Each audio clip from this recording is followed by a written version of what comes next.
Central bar ایسوسی ایشن مظفرآباد کے عہدیداران نے حلف اٹھا لیا۔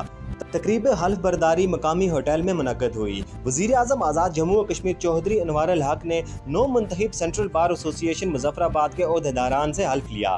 صدر central bar association Raja Aftab advocate, general secretary Asad Khan Abbasi اور دیگر عہدیداران نے حلف لیا۔ تقریب حلف برداری میں موسٹ سینئر وزیر و وزیر خزانہ کرنل ریٹائرڈ وقار احمد نور شرکت کی۔ تقریب حلف برداری میں قائد حزب اختلاف قانون ساز اسمبلی آزاد کشمیر خواجہ فاروق احمد بھی شریک ہوئے۔ حکومت و ممبران اسمبلی کی بھی تقریب حلف برداری میں شرکت۔ اس موقع پر وکلاء نے بڑی تعداد میں شرکت کی۔ محمد لطیف عوام نیوز مظفرآباد آزاد کشمیر۔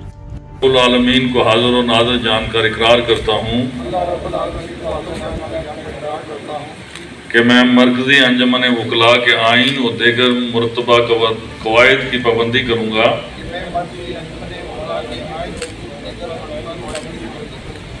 کہ میں کسی بھی ایسے فعل یا حرکت کا ارتکاب نہیں کروں گا جو بار اور پیشہ وکالت کے وقار کے منافی ہو، کہ میں اپنے فرائض منصبی نہایت آسان طریق سے سر انجام دوں گا۔